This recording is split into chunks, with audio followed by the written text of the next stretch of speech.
겉으로는 끝난 듯 보이는 비상계엄의 위험성. 자신은 아무런 잘못이 없다 말하는 윤석열. 그런 윤석열이 국민의힘과 검찰, 경찰의 비호로 건재하기 때문에 더 위험한 상황이 다가올 수 있다 말합니다. 이재명 대표는 계엄 당시의 상황과 현재 윤석열이 무엇을 하려고 하는지 국민께 보고했습니다. 존경하는 국민 여러분, 내란 세력의 친위 쿠데타가 국민 여러분의 투쟁으로 좌절된 지 이제 이틀이 지나갑니다. 생각하면 지금 이 순간도 그렇지만 꿈의 일부인 것 같습니다. 현실감이 여전히 잘 들지가 않습니다. 여러분도 한번 생각해 보십시오. 현재 이 상황은 일면 어처구니 없고 웃기기도 하고 슬프기도 하고 황당하기도 하고 참 복잡한 상황입니다. 21세기 대한민국에서 군인을 통해 사법권을 완전 장악하고 재판까지 계엄사령관 지휘하에 마음대로 하겠다. 행정권한이야 자기가 가지고 있다고 쳐도 예를 들면 중립적 기관인 감사원에 군인들을 보내서 감사원 장악을 시도한 것. 대한민국의 모든 행정, 사법 권력을 완전히 독점하겠다. 전횡하겠다. 마음대로 하겠다. 이런 시도를 한 것입니다. 당연히 독립되어야 되고 계엄 자체도 통제하고 견제하도록 헌법에 정하고 있는 국회. 이 국회마저 헌법과 계엄법을 완전히 무시하고 해제 의결도 하지 못하도록 국회를 물리적으로 장악하고 의장, 야당 대표, 여당 대표 또 여야당의 주요 정치인들을 체포 감금하려는 계획하에 실제 체포 활동도 했습니다. 입법권까지 국회까지 완전 무력화하겠다는 그런 시도를 한 것입니다. 결론은 무엇입니까? 왕이 되고자 한 것입니다. 전제 군주가 되려고 한 것입니다. 민주공화국 대한민국의 모든 헌정 질서를 완전히 파괴하고 모든 헌법기관들, 국가기관들을 자기 손아귀에 넣고 왕으로서 전제 군주로서 전적인 권한을 행사하려 했던 것입니다. 실질적인 왕정을 꿈꾸었던 친위 쿠데타입니다.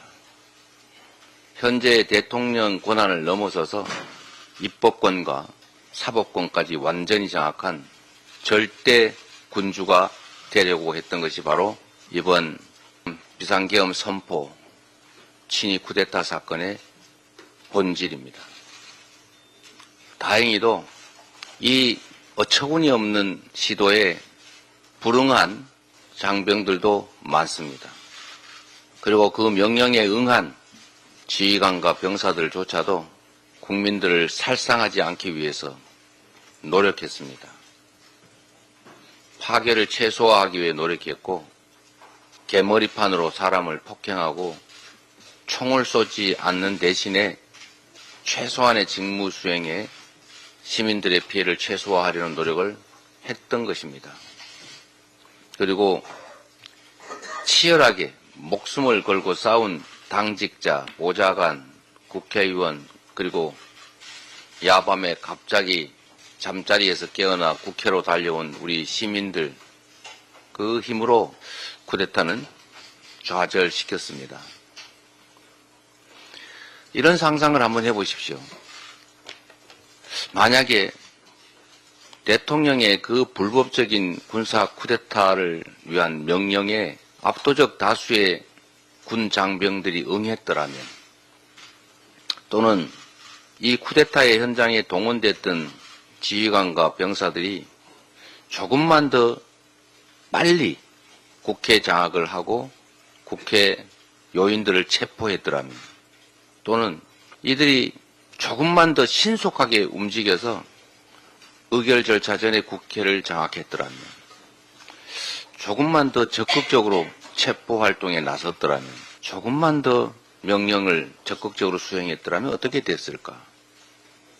또 우리 국회의원들 여기 계신 민주당 의원들을 포함해서 지도부와 우리 의원들이 군사 쿠데타 소식을 듣고 자신의 안위를 먼저 걱정해서 몸을 숨기는데 급급했더라면, 국회가 봉쇄됐을 때 경찰이 막는다는 이유로 국회 진입을 포기했더라면, 담장을 넘지 않았더라면, 이런 우연적 요소들을 단 한 가지라도 뺐더라면 이 윤석열 왕조가 개창되는 이 역사적인 반동을 막을 수 없었을 것입니다.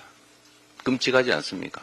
그리고 실제로 이 친위 쿠데타, 왕조 개창을 위한 이 어처구니 없는 만화에나 나올 법한 시도가 성공했을 때를 한번 상상해 보십시오. 윤석열과 김건희와 그의 일족, 그의 가신들, 그를 옹이하는 무리들이 대한민국의 모든 입법, 사법, 행정 권력을 장악하고 마음대로 재판하고 마음대로 잡아놓고 마음대로 결정하고 마음대로 이 나라 운명을 재단했을 때 이 나라 경제는 어떻게 되었겠습니까? 합리성을 생명으로 하는 경제, 예측 가능성을 전제하는 경제가 이런 불합리하고 불공정하고 예측 불가능하고 이 불안정한 이 대한민국 경제 체제가 살아날 수 있겠습니까?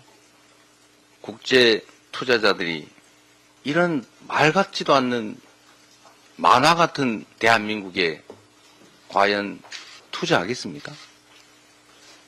이런 만화 같은 세상 대한민국에 사는 우리 국민들이 성실하게 열정을 가지고 일하겠습니까?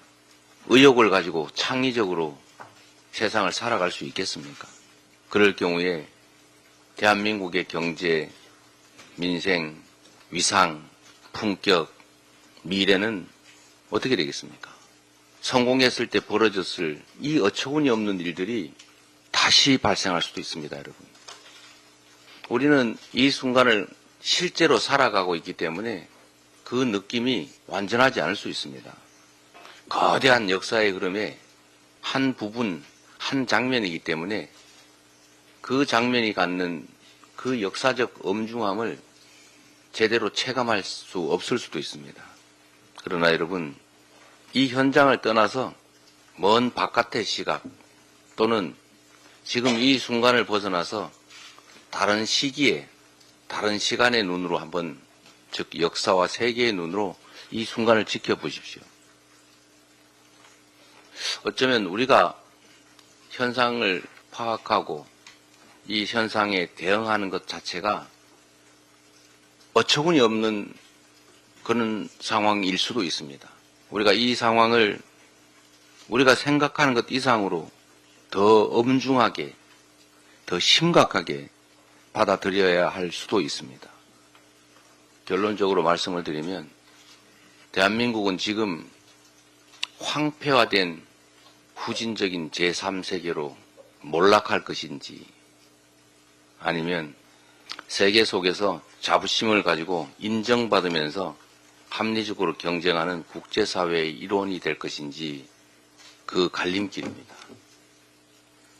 이 자리에 계신 언론인 여러분, 그리고 이 장면을 지켜보고 계실 국민 여러분, 지금의 이 순간은 우리의 다음 세대, 대한민국의 미래를 결정하는 분수령과 같은 순간이고 지점입니다. 그리고 작은 영향력이라도 미치는 모든 사람들의 행위는 거대한 대한민국의 역사를 결정하는 핵심적 구성 요소가 될 것입니다. 내가 아무리 많은 권력과 지위, 영향력을 가졌던 미미한 하잘것없는 그런 위치에 있던 그 모든 것들이, 그 티끌들이 합쳐져서 태산을 이루는 것처럼 이 나라 운명을 결정하게 될 것입니다. 외면하지 말고, 포기하지 말고, 외로워하지 말고 우리 모두 힘을 합쳐서 이 위기를 반드시 이겨내기를 기대합니다. 그런 측면에서 윤석열 대통령에 대한 탄핵은 반드시 해내야 합니다. 누군가의 이익을 위해서가 아니라 누군가의 행위에 대한 합당한 제재를 위해서가 아니라 우리 모두를 위해서 반드시 필요한 일입니다. 비상계엄이 역사 속에 사라졌던 이유도 있습니다.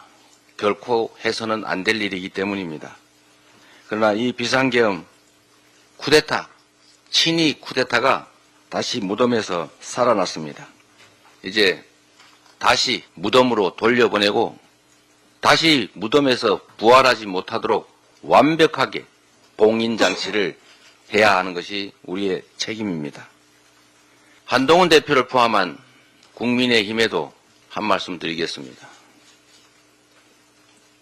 제가 한동훈 대표에게 전화도 드리고 비서실장을 통해서 대화도 요청하지만 아무 반응이 없습니다. 대범하게 본인에게 주어진 역사적 책임을 다하십시오. 이익을 챙기려고 하면 이익을 얻지 못할 뿐만 아니라 손실을 입는 게 세상의 이치입니다. 작은 이익이 아니라 대의와 국익 모두의 이익을 추구하도록 하는 것이 정치인의 본연의 책임이고 그렇게 해야 국민으로부터 인정받을 수 있다는 말씀을 드립니다. 윤석열 대통령을 포함한 친위 세력들은 이제 건강한 대한민국 생명체의 질병이 됐습니다. 치료해야 합니다. 건강한 대한민국을 회복하기 위해서는 반드시 이 내란 세력, 쿠데타 세력을 대한민국 정치에서, 대한민국에서 치료해내야 합니다. 국민의힘은 왕을 꿈꾸는 전제군주가 되고자 하는 윤석열 대통령의 시도에 저항해야 합니다. 내란죄라는 엄중한 중대범죄의 공범이 돼서는 안 됩니다. 비호 세력이 되어서도 안 됩니다. 민주공화국 대한민국의 중요한 하나의 제도로서 정당으로 존속하기 위해서도 헌정질서를 파괴하는 내란 행위에 동조, 비호, 협력해서는 안 됩니다. 한동훈 대표도 마찬가지입니다. 국민의힘이 내란 범죄 집단의 한편이 되고자 하더라도 그렇게 되지 않게 만드는 것이 당대표로서의 책임입니다. 그리고 대다수가 그 흐름을 따라가는 그 불행이 시정될 수 없다면 본인을 포함한 일부라도 국민과 역사에 따라야 되지 않겠습니까? 내란 동조 세력이 되지 마십시오. 말씀드린 것처럼 지금은 역사적 분기점이고 엄중한 역사의 한 국면입니다. 모든 것이 기록되고 모든 것이 회자되고 모든 것이 분석될 것입니다. 현실의 작은 이익, 현실의 작은 자신의 안위 때문에 국민이 부여한 책무, 역사적 소명을 잃지 마십시오. 윤석열 대통령을 탄핵하는 일에 다시는 대한민국의 절대 왕정을 꿈꾸는 자들이 활보할 수 없게 만드는 일에 함께 하시기 바랍니다. 이상입니다. 최고위원회 폐회를 앞두고 이재명 대표가 발언을 정정했습니다. 계엄군이 점령한 선관위를 감사원으로 잘못 말한 것을 정정했습니다. 그리고 부연해서 발언을 추가했습니다. 관련해서 한 말씀을 좀 더 드리겠습니다. 선관위에 왜 계엄군을 보냈을까? 아까 말씀을 드렸습니다. 국가기관 중에 계엄군이 직접 간 걸로 확인된 경우는 국회, 선관위 딱 두 곳입니다. 보통 비상계엄이든 쿠데타를 할 때 가장 먼저 장악하는 곳이 언론기관입니다. 그런데 KBS, MBC, SBS, TBC 이런 데 다 놔두고 언론 비슷한 것 중에는 뉴스 공장이 유리했습니다. 이상하지 않습니까? 뉴스 공장이 메인 언론사입니까? 뭘 의미하는 걸까요? 제1회 1호 포고령 내용, 그 내용에 보면 보통 추상적이고 전국적이고 광범위한 일반적 포고 내용이 들어가는 게 1호 포고령의 상식인데 뜬금없이 의료계 얘기가 들어갔습니다. 방송사도 아니고 뉴스공장, 유튜브 시설, 그리고 체포 대상 중에 주요 정치인들이 들어가는 거야 이해를 하는데 야당, 그리고 김어준 씨가 체포될 위기에 처했다는 것입니다. 재밌는 것은 야당 정치인들조차도 체포를 하기 위해서 집으로, 직장으로 개별적으로 간 경우는 지금 의장, 여당 대표, 야당 대표 셋은 확인됐는데 나머지는 확인이 되지 않았습니다. 그런데 김어준 씨를 체포하기 위해서 계엄군이 김어준 씨의 집, 직장을 갔다는 거 아니겠습니까? 일반적 기준에 의하면 도저히 이해가 되지 않는 개별적이고 특이한 사례들입니다. 결론은 대통령이 사감을 가진 사람들, 대통령이 분노하는 대상에 집중됐다는 것입니다. 선관위, 선거에 대해서 매우 불만이 많지 않습니까, 대통령이? 그래서 선관위가 대상이 된 것 같아요. 그리고 선관위 관련해서 소위 부정투표 논란이 제기되고 있는 거, 그와도 관련이 있지 않을까 하는 그런 추측이 가능합니다. KBS 대신에 뉴스공장. 여러분, 뉴스공장이 중요한 언론인 모양입니다. 회의를 마치겠습니다. 오늘 영상은 여기까지입니다. 시청해주신 여러분 고맙습니다.